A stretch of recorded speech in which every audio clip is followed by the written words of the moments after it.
পরিযায়ী, পদ্মা, 1969। ঠান্ডাটা হঠাৎ ঝপ করে পড়ে গেল। কাল অবধি আসবে আসবে করছিল। চাদর একটা নুয়ে শুয়েছিল বটে, কিন্তু গায়ে দিতে হয়নি। রোদের তাপ গায়ে মালুম দিচ্ছিল এই আজ দুপুর অবধি। সাইকেল চালাতে চালাতে বিমল বেশ ঘেমে গিয়েছিল। এখানেই সন্ধ্যাবেলা দীপুদের বাড়ি থেকে বেরিয়ে বেশ ঠান্ডা লাগলো ওর। মাফলার বা সোয়েটার কিছু নিয়ে বেরোয়নি বিমল। আর কেই বা বেরোবে, দুপুরে যেমন গরম ছিল। এখন ঠান্ডা লেগে যাবার ভয় হলো। এখন মোটেই শরীর খারাপ হতে দেবার সময় নয়। অনেকগুলো টিউশন আছে, ছাত্রদের পরীক্ষা সামনে, নিজেরও পড়াশোনা চালিয়ে যাবার ব্যাপার আছে। এখন মোটেই শরীর খারাপের বিলাসিতা করার সময় নয়। সাইকেল নিয়ে একটু ঘুরপথে নতুন পাড়ার কাছে আসলো বিমল। বাবা আসার পর থেকে বাড়িতে সিগারেট খাওয়া বন্ধ হয়ে গেছে, কিন্তু এই কয়েক মাসে অভ্যাসটা ভালোই তৈরি হয়েছে। নতুন পাড়ার এই দিকটা বেশ অন্ধকার। একদম মোড়ে একটা নতুন দোকানও খুলেছে খুচরো মালের। টিউশন করে ফেরার সময় এখানে একটা সিগারেট খেয়ে যায় বিমল। দাদা, একটা সিগারেট দিন দেখি। দোকানদারের বয়স বিমলের চেয়ে বছর 10 বেশি হবে। এই সপ্তাহ দুয়েকের মধ্যে মোটামুটি মুখ চেনা একটা আলাপ হয়েছে ওর সাথে। দোকানদার কালোদা প্যাকেট থেকে একটা সিগারেট বার করতে করতে বলল, একটা কিছু গাও দাওনি কেন? এই অগ্রাণের অবেলায় এইভাবে ঠান্ডাটা লাগাবে? বিমল হাসলো। কি করব কালোদা, যখন বেরিয়েছিলাম তখন রীতিমতো গরম লাগছিল। বুঝবো কিভাবে, এমন পাল্টি খেয়ে যাবে। ঠোঁটের পাকে রেখে কায়দা করে মাথা কাত করে সিগারেটটা জ্বালালো বিমল। এই মাসখানেক হলো এই কায়দাটা শিখেছে। কলকাতা যেতে হয়েছিল একটা চাকরির পরীক্ষা দেবার জন্য।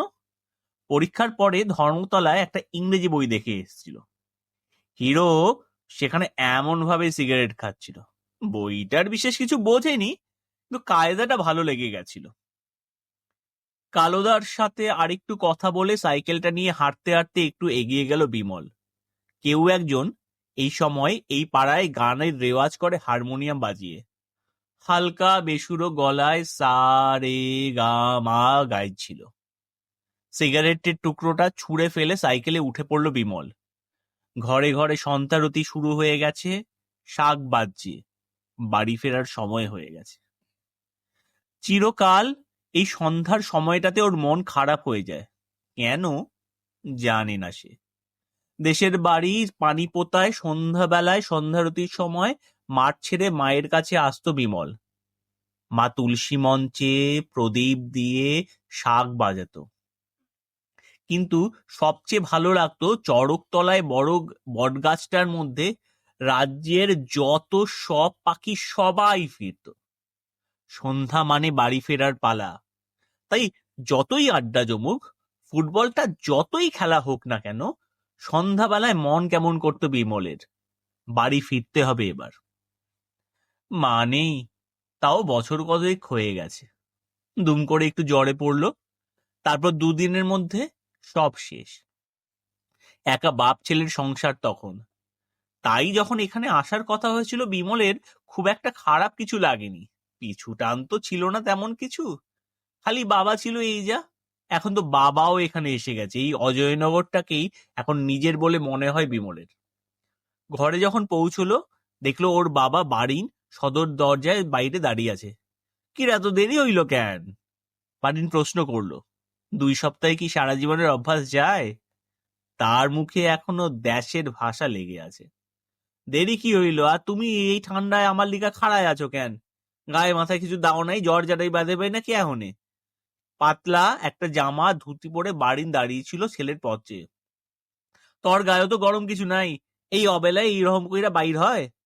ওর মায়ের চলে যাওয়ার পরে ঠান্ডা লাগা জ্বর এসবে খুব ভয় দুজনেরই, বাড়িনের একটু বেশি। বিমল জবাব দিল না। চট করে সাইকেলটা রেখে দুটো হাত মুখ ধুয়ে নিল। মুড়ি খাইবা বাড়ুম? বাবাকে প্রশ্ন করলো বিমল। উত্তরের অপেক্ষা না করে দুটো রেকাবিতে অল্প মুড়ি নিয়ে বলল বাপ ছেলের জন্য। চুপচাপ মুড়ি খাচ্ছিল দুজনে। বাড়িন বলো, সাহাপাড়ার দিকে গেছিলাম, ওইখানে একটা বড় হাট বয়ে, জিনিসপত্র ভালো নাই। অল্প সবজি লইয়া আইছি, মাছ তো পাইলাম না ভালো। বিমল চুপচাপ খেতে খেতে বাড়িনের কথা শুনছিল, কোনো উত্তর করলো না। পানিপতায় বাড়িনের অল্প কিছু জমি ছিল, গোয়ালে গরু ছিল, একটা ছোট বাগান ছিল, আর ছিল অনেক অনেক বন্ধু। মোস্তাক চাচা, নগেন জেঠু, আরো অনেকে। সারাদিন খেটে খাওয়া মানুষ বাড়িন। এখানে কাজের অভাবে তর সইছে না তার, বুঝতে পারে বিমল। পানিপতা ছেড়ে আসতে চায়নি বাড়িন, বলেছিল ওর বন্ধুরা আছে, কোনো অসুবিধা হবে না, মোস্তাক চাচা সব সামলে রাখবে। ওসব খান বাহিনীর আক্রমণে সব গল্প, পানিপতায় এসব কিছু হবে না। প্রায় একরকম জোর করেই নিয়ে এসছে বিমল তার বাবাকে। যেসব গল্প শুনছে চারদিকে, পূর্ব পাকিস্তানে হিন্দুদের আর থাকা যাবে বলে মনে হয় না। বিমলের ভালোই লেগেছে পানিপতা ছেড়ে এখানে আসতে। মা চলে যাওয়ার পরে ওখানে এমনিতেও মন লাগছিল না বিমলের, আর সারা জীবন ওই গন্ডগ্রামে পড়ে থাকার কোনো ইচ্ছে নেই। ঢাকা যাবে না কলকাতা, সেই নিয়ে কয়েকদিন ভাবার পর শেষ অবধি কলকাতার এই শহরতলিতেই চলে এসেছে। পানিপতার নবপাড়ার দিকে জমিটা বেচে যে টাকা দিয়ে পেয়েছে, তাতে ছোট এক ফালি জমি আর এক কামরার একটা ঘর উঠে গেছে এই অজয়নগরে। ভালোই আছে বিমল।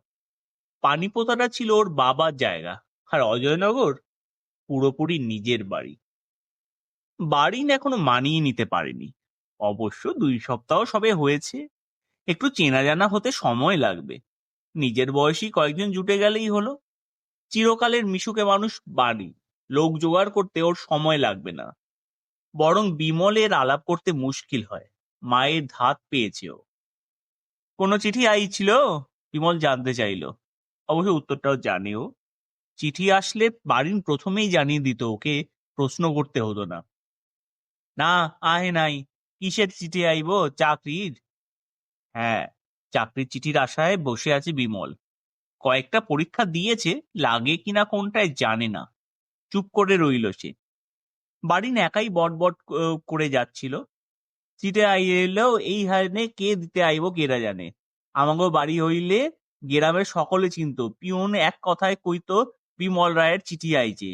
এই হানে আমাগো চেনে গেরা। একটু শান্ত হইয়া লোক, তারপর দেশের ঘরে ফিরা যাব। তুই করিস একা একা চাকরি এই বিহানে। বিমল কিছু বলল না। কারেন্টের খুঁটি পোতা হয়েছে, কিন্তু কারেন্ট এখনো আসেনি এখানে। অন্ধকারে কাজ করা ওর অভ্যাস হয়ে গেছে। টুক করে ভাতটা বসিয়ে দিল। বাড়িন দুপুরে রান্না করে রেখেছে, এখন একটু গরম করে। গরম গরম ভাতের সাথে ভালোই লাগবে। হারিকেনটা জোর করে একটা বই নিয়ে বসলো। আরো 2টো পরীক্ষার ফর্ম পড়েছে। একটু তৈরি হয়ে নেওয়া ভালো। তরে একজন খুঁজতে আইছিল আইজকা, বাড়িন বলল। সেই কথাটা এতক্ষণ কও নাই কেন? কে আইছিল?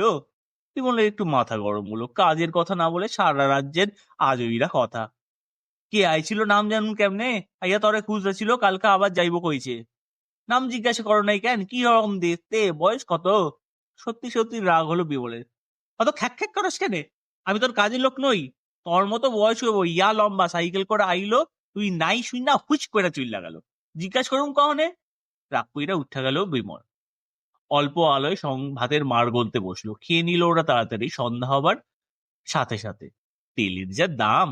সংসার তো চলে বিমলের কয়েকটা টিউশনে আর জমি বেচে যে কটা টাকা বেচেছে তার ওপর। কিন্তু কুবেরের ভান্ডার তো নয়। তাড়াতাড়ি একটা চাকরি পেতেই হবে বিমলকে। বইটা গুছিয়ে ভাত বাড়লো বিমল। শুনে যা মনে হলো সুরেশ এসেছিল। রেলের ওপারে পুরনো অজয়নগর, সেখানে মিত্রপাড়ায় ওর বাড়ি। বিমলের মতো পূর্ব পাকিস্তানের লোক নয় সুরেশরা। প্রায় 300 বছর ধরে এই শহরে আছে ওরা। মাঝে মাঝে চাকরির খবর, 2-একটা টিউশন ওর থেকেই পায়। কি এসেছিল কে জানে। কোনো দরকার হবে নিশ্চয়ই। কাল খোঁজ নিতে হবে ভেবে রাখলো বিমল।